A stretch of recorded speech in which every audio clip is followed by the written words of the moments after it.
Live from New Delhi, you're watching DD India Live, India's voice to the world. I'm Abhishek Mahajan, coming up in the next 30 minutes. INS Ikshak with advanced hydrographic survey capabilities commissioned into Indian Navy at Kochi.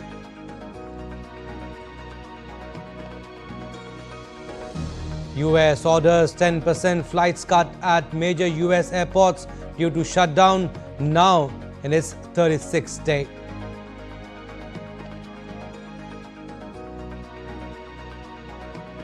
Typhoon Kalmeji makes landfall in central Vietnam after killing over 140 in Philippines as the country declares national calamity. And Akshar Patel, Washington Sundar spin web as India outclass Australia to take 2-1 lead in 5-match T20I series.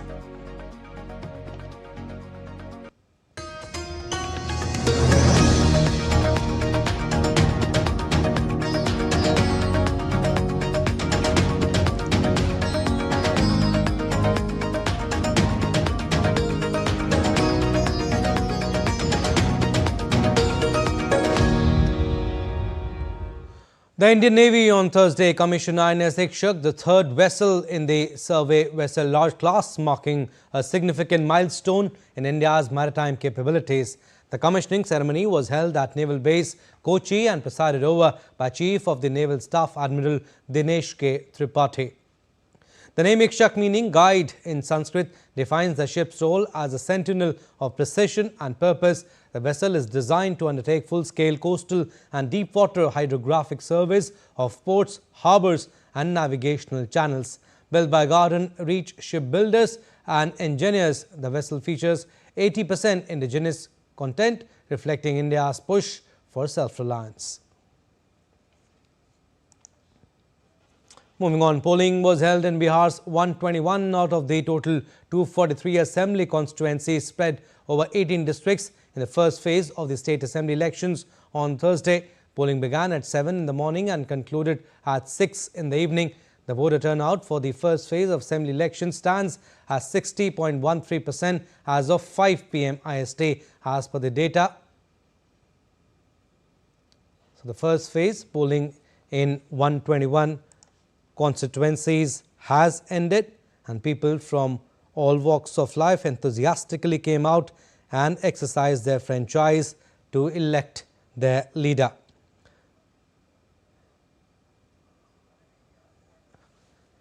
Elaborate security arrangements have been made to ensure free, fair and peaceful polling. The electoral fate of 1,314 candidates will be decided in this phase.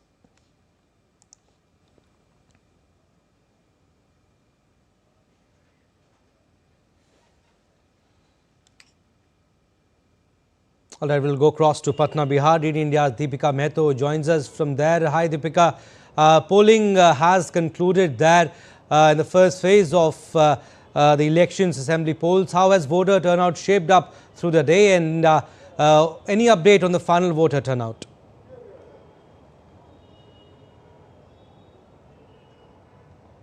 Good evening, Abhishek. As the numeric say, 60.13 is the voting percentage recorded as of 5 PM in the first phase of Bihar Assembly elections, which is a very improved number as compared to the previous 51% voting turnout that was recorded back in the year 2020. But when we talk about the current edition, when we talk about the enthusiasm of the voters were clearly very enthusiastic, because we had a word with many of the voters as well, especially women, who said that they felt really safe coming out this time in large numbers to come here and cast their vote, because there were so many arrangements that was ensured by the Election Commission of India, deputing so many police officials, ensuring the safety of the voters, and also to make it more attractive, to make the polling booths more attractive. Many other arrangements were made, like placing special rangolis at different polling booths, and also for the very first time webcasting was ensured across all 121 constituencies, and each polling booth in those constituencies constituencies to ensure a very smooth monitoring. And in the initial hours of the polling as well, we saw that how the ECI chief himself monitored the entire situation through virtual mode. And also before that, Prime Minister Narendra Modi himself tweeted and urged everybody to participate in this festival of democracy. So the enthusiasm was very high. The number speaks for itself. 60.13 is the voting percentage. As of now, the voting final percentage would be coming at around 6 p.m. But there will only be a very thin line difference because virtually it always rotates around the 5 p.m. percentage. That is almost the final figure. So it's going to be somewhere around 60 to 61% of voting turnout, which can be the final figure. But yes, as compared to the previous year, a great enthusiasm was seen. That is very much visible in the numbers that we can see in the official websites, Abhishek. Great enthusiasm, you're saying. Deepika, you have seen the queues and the polling stations. What's the general voter mood like? You're saying great enthusiasm, people turning up with a sense of enthusiasm. But what issues have dominated voters' minds this time around?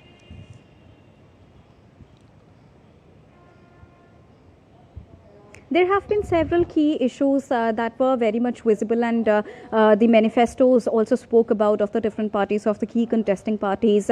They also spoke about those key issues. First of all, it is employment, job creation that the people are demanding, and especially the youth, the women, which are demanding job creation here in Bihar. And also infrastructural development is also high on the agenda when we talk about this particular assembly elections. The third one is to avoid the gender gap, to avoid the caste gap that is rather very much deep rooted here in Bihar when we talk about the previous records straight from back in the year, from many past decades rather, that has been really deep rooted. But this time the focus moves on because as many of the leaders have also been saying that the focus now move on to the MY factor, which is the Mahila and the youth factor, the women and the youth factor. That has been the main factor. But yes, behind that there are other issues as well, which is the caste issue and other issues which are evolving and is dominating the voters' mind and is leading them to vote accordingly to the respective parties which they decide. But these are the main issues that has dominated the first phase of election, which is of course the crucial phase when we talk about both the phases of this particular assembly elections. Abhishek. All right, Deepika, we'll leave it at that. Thank you for your inputs. Moving on, continuing the fourth round of free trade negotiations with New Zealand, India's Minister of Commerce and Industries Piyush Goyal led the India-New Zealand Business Roundtable, where he addressed the delegates from both nations alongside the New Zealand Trade Minister and other prominent leaders on new opportunities in the sectors of finance, banking, hospitality, IT, among others. The Commerce and Industries Minister also enjoyed a day of excitement, culture and Maori connection at the Puya Thermal Valley in Rotorua. He indulged in a traditional welcome ceremony, songs, chants, poi and haka.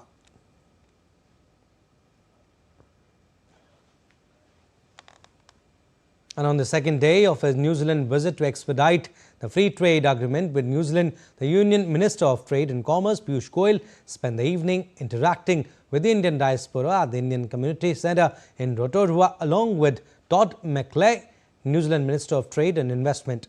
DD India's Soumya Sharma spoke with the Minister about the role of such partnerships in India's global trade vision. India is a key speaker in the global south. So how does this partnership with New Zealand fit into India's global vision for trade? Well, New Zealand and India have been friends. We have had 73 years of very robust diplomatic relations. In fact, our sporting ties go back to 100 years. And I believe we both have an important role to play in global politics, geopolitics, global economics, and are a sane voice in support of free trade, in support of multilateralism. And therefore the world will take note of this free trade agreement between New Zealand and India. It will be a demonstration that two strong democracies who believe in the rule of law are willing to work together in a spirit of cooperation and partnership for global good. And therefore I think it's a very important free trade agreement that we are negotiating. Again, we are negotiating with great spirit of camaraderie and deep understanding of each other's own sensitivities and economies. And I'm sure it will be a very fair, equitable and balanced agreement. And India's Ministry of External Affairs briefed media in New Delhi on Thursday ahead of President Draupadi Murmu's visit to Angola and Botswana. Secretary for the Eastern Region, MEA Sudhakar Dalela, said that President Murmu is slated to visit both the African countries from 8th to 13th November. He also underscored that this visit will further boost India-Africa ties. Take a listen. Honorable President will be paying a state visit to Angola and Botswana from November 8th to 13th. This will be the first ever state visit by an Indian head of state to Angola and Botswana. As all of you are familiar, India's engagement with Africa has been growing across all key pillars, from political to trade and economic to development partnership and people-to-people connections. And Indians are flocking in large numbers to the Suwaidi Park in Riyadh, where cultures of various countries are being showcased. Celebration to mark the Global Harmony initiative of Saudi Arabia is underway with particular focus on Indian culture. DD India's Murmu Bhattacharya spoke to an Indian family that resides in Riyadh while they were visiting Suwaidi Park. Take a listen. Asmita, Rahul, Advait and Sanvika make an Indian family here in Riyadh. They have been working here, studying here in Riyadh. Let's speak to them about their impressions of the Suwaidi Park and especially Riyadh season and Global Harmony initiative underway here. Let's talk to them. Well, what have been your impressions here, and tell us about for how many years have you been working here, and what is the change that you see over the years? Yeah, we are working here since 8 years almost now, and change it is gradually transformed. Now we are staying near Suwaidi Park only, and since 3-4 years this Riyadh season is started, no, and we visit every winter. It's as we stay nearby. So gradually we have seen a lot of transformation here, and they have depicted Indian culture. There's different weeks, Indian week, Bangladeshi, Filipino, and like that, all nationality cultures. So it's like really global harmony. Rahul ji, do you feel proud that the celebrations this year and last year also started with the India Week, so much focus being given and prominence being given to Indian culture by Saudi Arabian government? Yeah, actually, to be honest, if you see the Saudi government is promoting a lot of things from India, like they are promoting the Indian culture, they are hiring the Indian doctors, engineers and other workers also here. And we are here since last almost more than 8 years. We see a big transformation in Saudi Arabia, and really it's nice to see the Indian culture they are presenting here every year now since last 2 to 3 years. Really happy with these things up by the Saudi government. Sanvika, do you come here often? And I can see a mehendi being put. Which design have you chosen? It's a floral design. And do you keep coming here every year with your parents? Yeah, we often do come here. How do you like the place? It's really good. She's also from India. Tell us about you. How has your experience been here? Since when are you putting up the stall? Where exactly are you from India? I am from Mumbai, India, and my experience is very good for here and promote Indian works, henna, Indian clothes, anything promote here. I'm very happy. Advait is here. Advait, you're enjoying here? Yes. What do you enjoy the most? Indian, everything Indian. So there you can see that is the sentiment of patriotism and nationalism from India with cameraman Pramod Negi. This is Murmu Bhattacharya from Riyadh for DD India. All right, still to come on this edition of DD India Live. Record-long US government shutdown hits a new critical point. After 36 days, air travel takes a direct safety hit.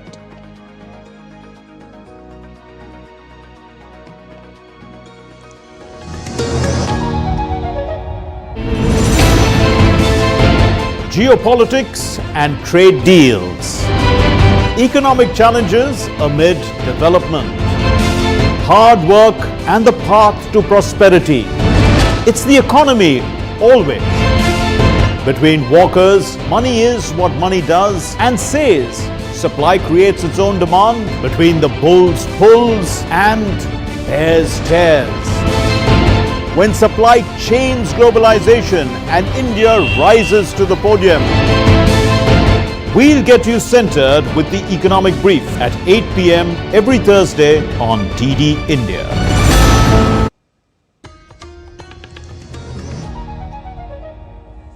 Welcome back. You're watching DD India Live. I'm Abhishek Mahajan. Some more stories. The record-long US government shutdown has hit a new critical point. After 36 days, air travel is taking a direct safety hit. The Transportation Secretary has ordered major flight reductions across the country, citing dangerous air traffic control shortages as thousands of aviation workers go unpaid.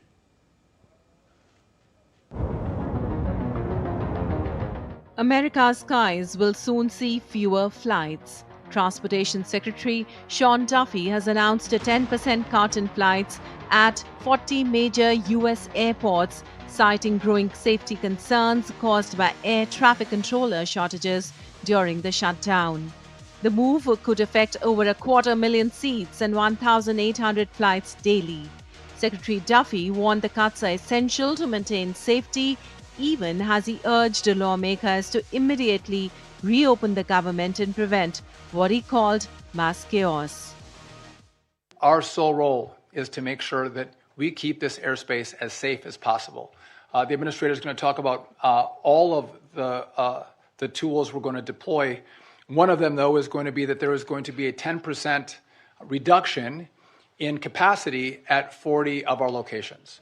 The Federal Aviation Administration says the cuts will start immediately, impacting busy hubs like New York, Chicago, Atlanta, and Los Angeles.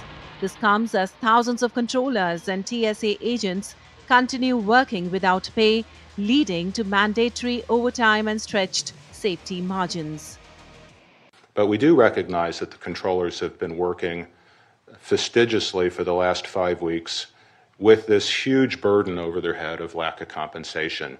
And we are starting to see some evidence that that fatigue is building in the system in ways that we feel we need to work towards relieving some of that pressure. Airlines say millions of travelers have already been affected by delays since the shutdown began. Industry groups are scrambling as bookings start to slide, warning that the risks and travel disruption could rapidly deepen if Washington fails to break the deadlock. The FAA says the flight cuts could be reserved once the government reopens. But until that happens, travelers are being told to brace for turbulence on the ground and in the air. Bureau Report, DD India. And US President Donald Trump's global tariffs appear to be on shaky ground after Supreme Court justices on Wednesday casted doubt on legality of President Trump's global tariffs under emergency law. Conservative and liberal justices alike sharply questioned the lawyer representing Trump's administration about Trump's use of emergency powers to impose tariffs on imports from nearly every US trading partner.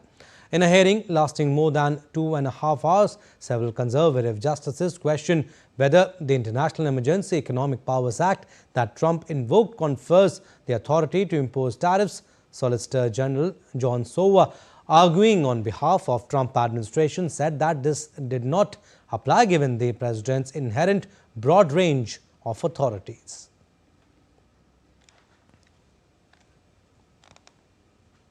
And US federal safety investigators have located the black box recorders from the wreckage of a UPS cargo plane that crashed in flames on takeoff from airport at Louisville, Kentucky, killing at least 12 people on Wednesday. The latest investigation reveals that the engine fell off the US cargo plane before the deadly crash. More in this report. A cargo plane crashed in Kentucky on Tuesday, killing at least 12 people. Investigators determined that the accident occurred when one of the engines caught fire and detached during takeoff. The McDonnell's Douglas MD-11 burst into flames shortly after departing Louisville Muhammad Ali International Airport. And there are a handful of other people that we're still searching for that we hope weren't on site and that we hear were somewhere else. The other piece of news is we are moving from a rescue to a recovery mode. We do not expect to find anyone else alive in the area. US federal safety investigators have located the black box recorders from the wreckage of the UPS cargo plane. During the National Transportation Safety Board's investigation, teams examined closed-circuit airport footage, revealing that the left engine separated from the wing amid the takeoff. Investigators confirmed the plane crashed, destroying several buildings, while its left engine remained on the airfield. The flight data recorder and cockpit voice recorder will be transported to Washington for detailed analysis. The NTSB is here.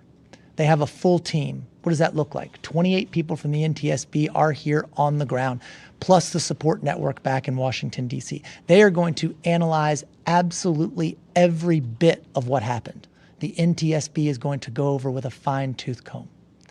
They are partnering with the Red Cross. They are not only investigating the crash, they are providing direct assistance and communication with victims' families. The Tuesday incident marks the deadliest in the history of the global package delivery giant, scattering a long trail of debris. The crash also disrupted operations at the UPS World Port Hub, delaying delivery services. Bureau Report, DD India. In Bangladesh, a deadly gun attack has marred the early days of election campaigning in Chattogram. One person was killed and at least two others, including a Bangladesh Nationalist Party candidate, were wounded when shots were fired on Wednesday evening during a BNP campaign event. Police say candidate Irshad Ullah was hit by a bullet and rushed to Evercare Hospital, where he remains under treatment but in stable condition. The man killed has been identified as Sarwar Hossain Babla, who face multiple criminal cases. The government has condemned the attack as a threat to election security and ordered an immediate probe. BNP leaders accuse political opponents of trying to derail their campaign momentum. The shooting comes just as Bangladesh gears up for its 13th parliamentary election in early February. All right, updates on Typhoon Kalmeje now. The typhoon made a landfall in central Vietnam on Thursday evening with winds up to 149 kilometers per hour. Thousands of people have been evacuated in the coastal areas. The country is still reeling from more than a week of flooding and record rains that killed at least 47 people. In Philippines, Typhoon Kalmeje has killed at least 140 and left another 127 missing after unleashing devastating flooding across the central region. Philippines President Ferdinand Marcos Jr. on Thursday declared a state of national calamity following the devastation left by a deadly typhoon and in anticipation of the entry of another severe weather disturbance. Now, Brazilian President Luiz Inácio Lula da Silva arrived on Thursday for the World Leaders Climate Action Summit in Belém in Brazil's Amazon region. The leaders' meeting runs through 7th November to help set the political direction for COP30. The UN COP30 Climate Change Summit is set to run from November 10th to 21st. Some more updates. 5 people are feared trapped in South Korea after a large structure at a power station in the city of Ulsan collapsed on Thursday. Search and rescue operations are underway. Residents from the area were evacuated. Authorities claim that the accident occurred during preparations to demolish the thermal power plant that has been out of operation.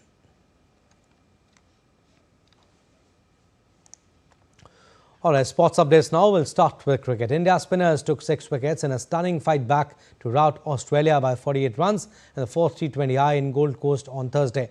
India took a 2-1 lead in the 5-match series after skittling Australia for 119 runs.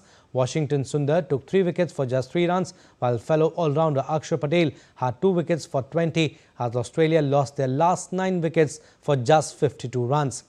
Earlier, India posted 167 for the loss of 8 wickets, Vice captain Shubman Gill top scored with 46. Australia spinner Adam Zampa and paceman Nathan Ellis took 3 wickets apiece for the hosts to restrict India to a modest total. The 5th and final match will take place on Saturday.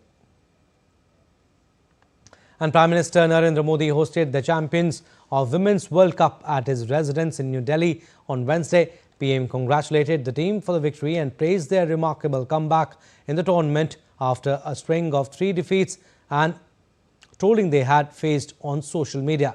Captain Harmanpreet Kaur recalled meeting PM in 2017 without the trophy, and now that they have met him with the trophy, they wish to meet him more often. Vice Captain Smriti Mandhana said PM had motivated them and has been an inspiration for all of them.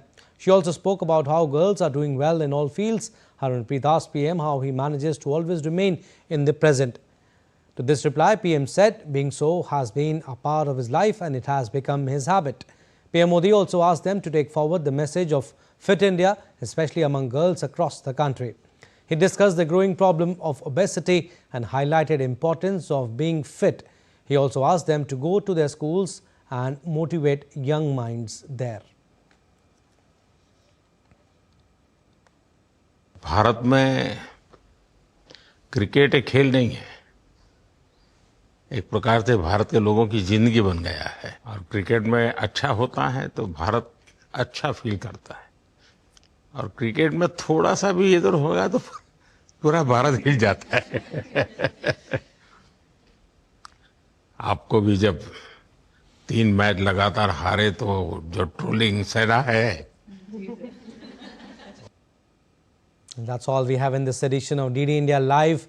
But do let us know your thoughts on the news of the day. For those on the go, you can get all the latest news and updates from India and across the world on DD India mobile app. The app is available on both Android and iOS platforms. Scan the QR code on the screen to download now. And we'll be back with more news as it breaks here on DD India. I'm Abhishek Mahajan. From all of us here in Delhi, thanks for watching DD India Live.